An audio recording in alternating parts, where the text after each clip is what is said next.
Senate in Washington will vote on extending that Cash for Clunkers program today. The measure is likely to pass, but the debate over who's going to pay the tab continues to rage on. Joining us this morning with more on that, Senator Jim DeMint, member of the Commerce, Banking, and Joint Economic Committees, joins us from the Hill. Senator, welcome back. Good to see you again. Well, good to see you. It sounds like we need some cash for department stores, too, doesn't it? Somebody's drawing that up in committee. You know that. Let's see. Minority Leader Mitch McConnell said there will be a vote, there will be one, and the Times yesterday said that DeMint will not block it. Is that true? Well, we don't have the votes to block it. All we could do is maybe delay it a few more hours. So we're going to have a vote on it, but I said we had to have a debate and we had to have a roll call vote so Americans would really know who is supporting this centrally planned economic scheme that we're working on here. This is just an economic earmark for one sliver of our economy. And now, at the same time, we're talking about raising taxes on the small businesses that create 70% of our jobs. It just doesn't make any sense what we're doing. Yeah. You know, you sounded pretty committed early on that you and McCain would put up a roadblock here. Why the change of heart? Well, a few Republicans indicated they were going to vote for it, which meant we had no chance at all of stopping the bill.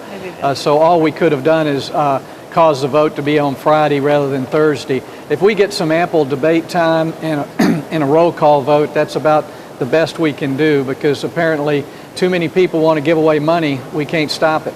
Senator, when we were down there the other day, and you didn't join us. I don't know why. It would have been nice to have you on the panel that we had as well. But Judd Gregg said it wouldn't be nearly as, that Republicans wouldn't hate it quite as much if it would come out of the originally agreed upon stimulus. But he was worried that that's going to be, you take another $2 billion from that and then you'll replenish it, so it's like a new $2 billion. Well, that's what Nancy Pelosi has said she would do. We pretend we're taking it out of the stimulus, then borrow more money and backfill the stimulus fund. If you didn't do it that way, if you just did, I mean, this is probably a pretty good, you already got the 780. I mean, would you agree that at least if you used what you already had earmarked, this is the lesser of a lot of other evils in the stimulus package? This is actually working. It's going to help GDP. It's taking some cars off the lot. It's helping auto workers. I mean, this is, as far as stimulus goes, this isn't a bad way to do it. It's still a horrible policy. We've gotten a number of calls this week from used car dealers who no longer have inventory because these cars are being destroyed. Some perfectly good trucks and SUVs are being destroyed that could be used for small businesses and other people's. There's always unintended consequences that we get into here when we think we can plan the whole economy. It's going to do a lot more harm than good. We've already seen one analysis that says that we'll probably spend $45,000 per new car sold when this thing is all said and done. But bottom line, you think by the end of the week this thing will happen, yes? It will. Anytime we're spending money here, it's hard to get people not to vote on it. Right. How about health care? Are you going to hold any town halls next week? What do you expect to hear? Do you believe these disturbances around the country at other town halls have been motivated by political operatives? I think it's been astounding the president would call these people mobs. I mean, you can send a few people to a town hall to disrupt, but not the whole crowd. I've never seen Americans so upset and anxious about the direction of our country.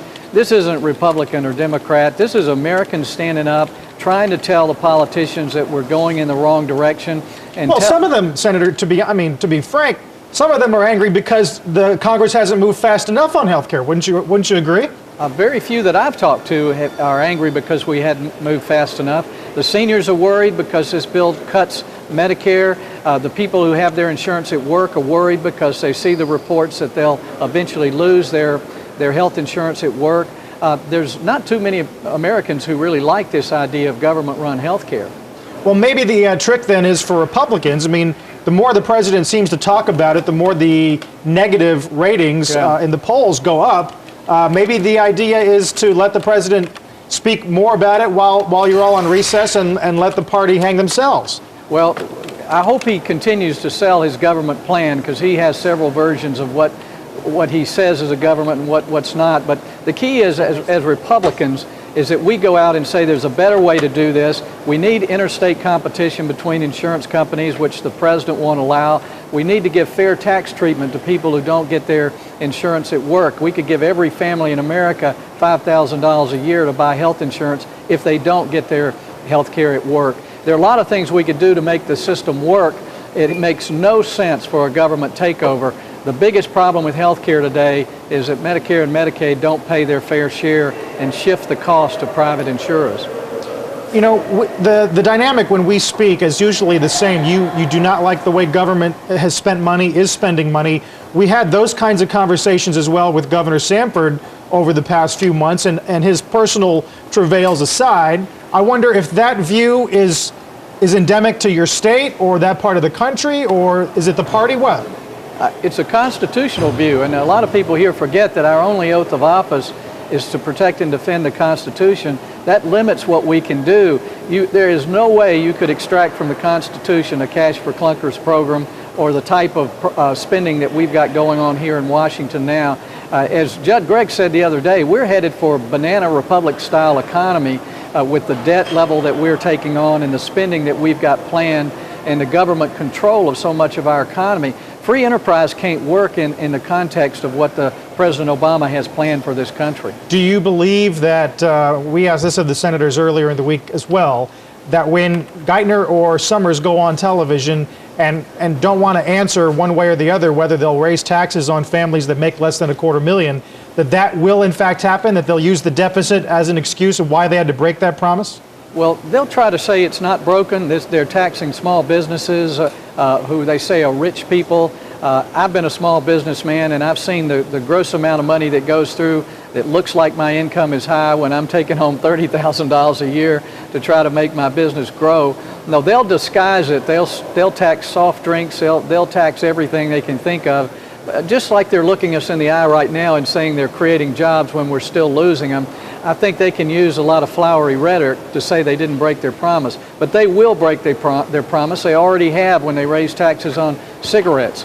They're going to raise a lot of taxes, and it's going to continue to hurt our economy in this country. So I'm glad Americans are standing up and speaking out because we're going in a terrible direction economically here in America. Well, if that is all true, then 2010 must be a pretty good proposition for your party. Every president except for George W. Bush lost seats at the first midterm. How many can the GOP get back next year?